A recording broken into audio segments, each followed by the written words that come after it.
Te kaikawe pūrongo o Aukaha News, ko ia te kaikawe pūrongo o te wā ki roto rua, ko te kawa pāora tērā. Te kawa kore kahore kai a koe ngā kōrero nui o te rohe iae nei nā, e pēhea nei te wairua ngā kōrero i te takiwā.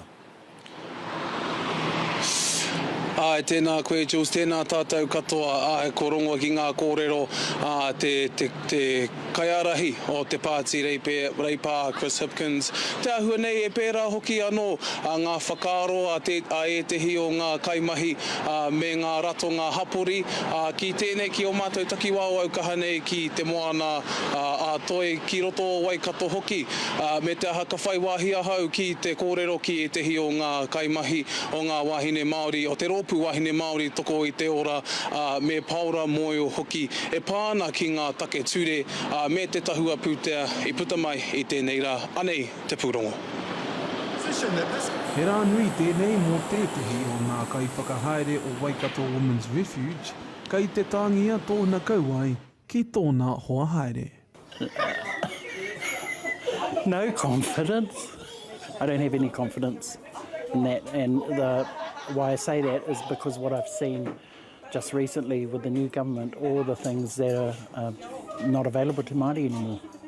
And it's a real concern. Kei te mura o te ahia, Ronnie, ki te whakaora I ngā wāhine, mea rātau tamariki, mai ngā tūkinotanga I roto I ngā whānau.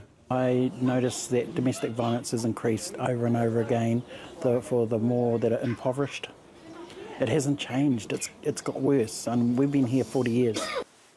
I think you just need to get off your and stop targeting Māori and disrespecting them and give the power back to them, give the resources back to them. Respect that we know what we're doing, we know how to look after our own. Ko roa a paura moeo e mahi ana I roto I ngā hapori mō te toko orangatanga o ngā whānau kua tūkinohia.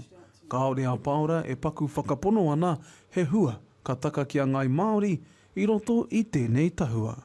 Tax the rich, look after the poor, break our cycles of poverty, do that and watch our country grow and roll. The are we defining what a woman is and what a man is?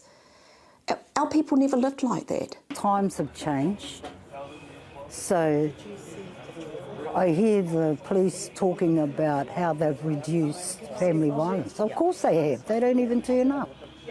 But hey, more women and children have been killed since they've made that stand. Ko Ariana Simpson tētehi o ngā kaiwhakahaere o Waikato Women's Refuge.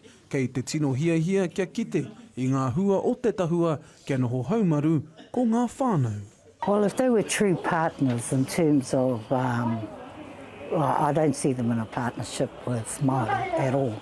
And just looking at what's happening down in Parliament now, they're not partners. The work I do over the years working with survivors of state care, they were targeted people. Most of them were thrown into institutions just by being Māori, being in the wrong place at the wrong time. Mō te taha ki ngā kaupapa ture o te tahua, ka whiwhi ki ngā wātene Māori he kotahi ira 5 miliona tāra I a tau mō te whātau. No, it's not enough. So not only to Māori wardens, they also need to be able to work again alongside the Frontline community groups that are in every community to be able to create that so it's more sustainable.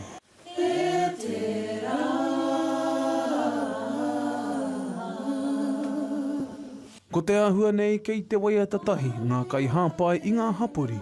Kaore he nui ngā manako ka puta hei hua I te tahua ki te hāpai I ngā tika o te ture kia noho haumaru ai a ngai Māori. O te rōpū wahine Māori toko I te ora, rātau ko paura moeo e pāna ki e tehi o ngā huatanga ko pā ki a rātau I roto, I te tau I roto I ngā tau ko pahure ake nei. Kāore kore ko kite a rātau I ngā moni e te kaumā 4 miliona, kua hoa atu e te kāwanatanga ki a rātau, wai hoki ko ngā wātene Māori me ngā wātene Pasifika hoki. Arā no atu ngā kaupapa kei mua I a tātou e pāna ki tēnei tahua 2025.